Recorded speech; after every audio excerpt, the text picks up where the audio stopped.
Hi, everyone. So I want to talk to you today about global objectives, and I want to spend just a few minutes really explaining what those mean. And the first question that I want to ask is, who cares about setting global objectives, right? Why are those important? And in particular, I'm going to focus on two kind of well-known global objective frameworks, the Millennium Development Goals and the Sustainable Development Goals. And what those are really two lists. One, the Millennium Development Goals, which ran from 2000 to 2015, and the other one, the Sustainable Development Goals, which are running now. They started in 2015 and they're going until 2030. And they're lists of things that we want to accomplish together as a whole of humanity. So basically what they say is, this is what we care about for human beings in terms of the well-being of our societies, in terms of protecting the planet. This is the kind of world that we would like to live in. And they both set out a kind of list of things, of targets that we want to achieve together as humanity. And in order to accomplish that, we need to cooperate. And I think what's really interesting here is that it really changes from the other kinds of interactions that countries might have internationally. You know, we have a lot of wars going on right now. We have a lot of competition, and not every single interaction between different countries is a positive one. But the Sustainable Development Goals, and before that, the Millennium Development Goals, were really examples of very optimistic international cooperation efforts, where countries decided together that they would work on these specific objectives. And nonprofit organizations got on board with this, companies got on board with this, universities got on board with this, and they said, okay, so we're going to invest money, we're going to invest time, we're going to invest all kinds of different resources in trying to reach these objectives. So the first one that I want to talk about is the Millennium Development Goals. And there are 8 goals. I can list them. There's eradicate poverty and hunger, so that was one of the objectives. Achieve universal primary education, promote gender equality, empower women, reduce child mortality, improve maternal health, combat HIV/AIDS and malaria, ensure environmental sustainability, and create a global partnership for development. So the last objective was kind of a meta objective to ensure the governance of these Millennium Development Goals. And each one of those goals was broken up into 18 targets, of which from 2000 to 2015, we achieved 4. And some people say, actually, we only achieved 3. So even measuring those targets has been quite challenging. So out of the 18, between 3 and 4 of them were achieved. But I would say that there was a lot of progress achieved in the other targets. So it's not just because we haven't reached the target that we set for ourselves that it wasn't worth it, because there's still a lot of progress that has been made. Where progress was not made for the Millennium Development Goals with the environmental objectives. So this idea of environmental sustainability, protection of biodiversity, it's getting worse, and even in 2000, the targets that were set weren't reached. The MDGs were criticized for many things, which is normal. We're always trying to make things better. But there's 2 things that I want to focus on here. One of them is the fact that the MDGs only apply to developing countries. And so all of the rich countries that typically give a lot of money for international cooperation, they didn't have to reach these targets. And so a lot of countries that had to reach these targets, a lot of developing countries were saying, so is it true that we have perfect societies in rich countries? Is it true that there's no inequality, that all children are educated, that everybody is healthy? That's not necessarily the case. And it's not fair that only developing countries have to work towards these objectives. And so that was a big criticism of the MDGs. The other criticism is the way in which they were created. And so there was a famous quote by an administrator of UNDP at the time, who was responsible for the development of the MDGs, who talked about how the MDGs were just developed in the basement of the UN with 3-4 people. And he said that, they even forgot to include environmental objectives, and they had to stop the printing press, which is situated in the basement of the UN, and run and kind of change it. And that was really criticized. He kind of talked about it jokingly, and it showed, the extensive sensitivity to having a more inclusive project, having a more inclusive process for the development of objectives that are going to touch all of humanity. And especially because the people that are most touched by these objectives, by poverty reduction, by, health and so on, are people that are typically not making decisions in the basement of big global institutions. So towards the end of this cycle, the UN said, okay, so let's do a new round of development objectives, but we're going to make it better.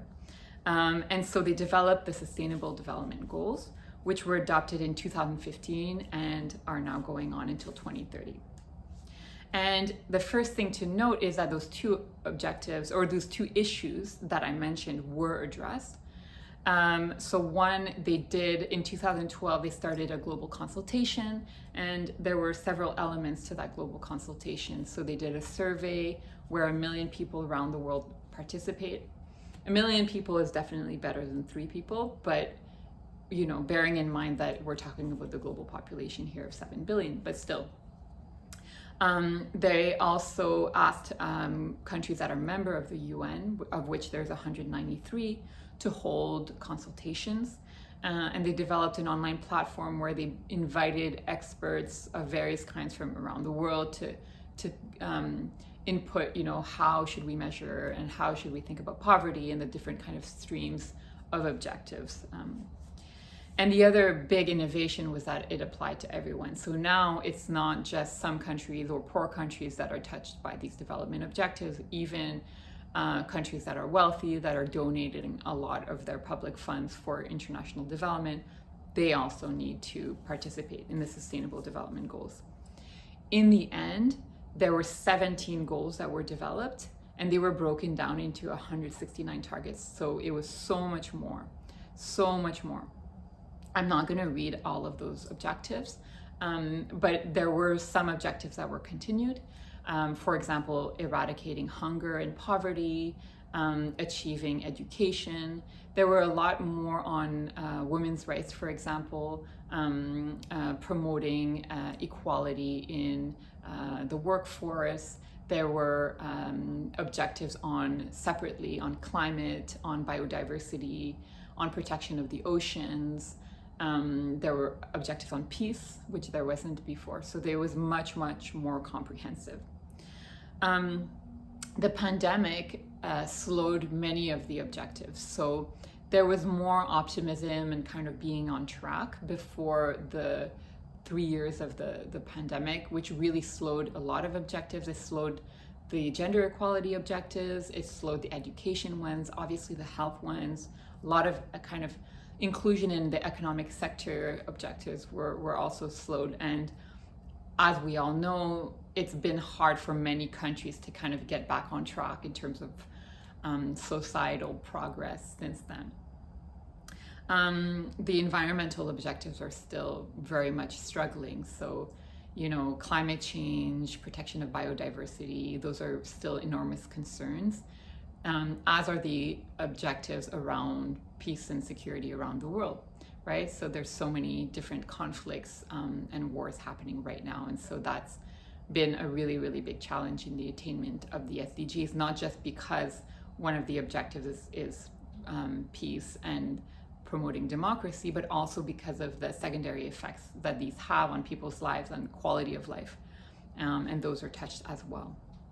Where the SDGs are more successful is in the technology and scientific development sector. And so that's quite interesting. The area of bridging the digital divide and ensuring that everyone has access to internet connectivity has progressed a lot and is definitely on track.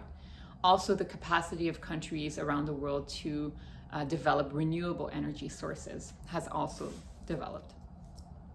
So at the moment, it's been measured that more or less we're on track for attainment of 1/5 of the targets of the Sustainable Development Goals.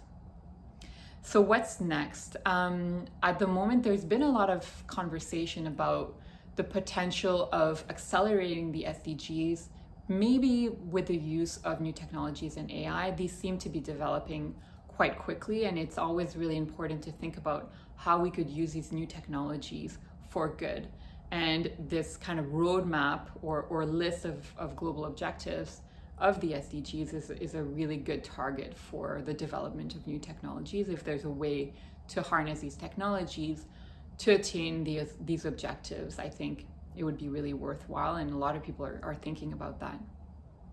Over the next few years, we're going to start developing the next round of the SDGs or of development goals. So in 2030, presumably a new set of goals will be launched. Is it going to be the same goals? Are they going to be changed? Are there going to be less, or are there going to be more? We don't really know. I think it's interesting to think also about how we want to have an inclusive process and how we want people to participate in the development of these objectives. Bearing in mind, again, that the people that are most touched by these objectives are usually not participating in their development. And how do we get their voice?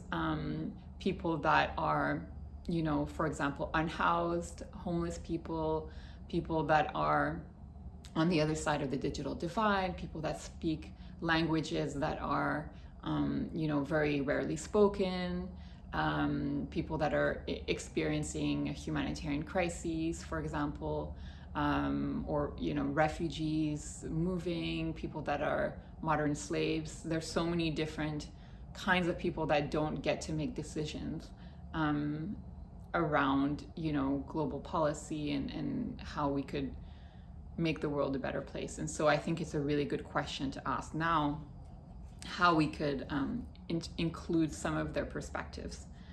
And I would also say that there's a lot of thought about, is it worth setting all these objectives if we never even really reach them? But I do think it's important to set a common direction. So if there's going to be investment of people's time in international cooperation and development of financial resources and so on, it's really important to say this is the direction that we are working towards. And even if we don't always reach those objectives, that we're still making progress towards them. And it also allows us to measure the gaps. So these really, really important environmental and peace gaps can be measured. And then we can say, okay, look, this is really not what we committed to and not the direction that we decided to walk towards. This is a quantitative metric related to that, and how are we going to address that? And so other thoughts potentially would be, how can we make better use of technologies as they develop more and more in the next few years in order to really improve the quality of life of human beings in an equitable way all around the world and improve planetary health. And so I'm going to leave you with those thoughts, and feel free to comment on your ideas.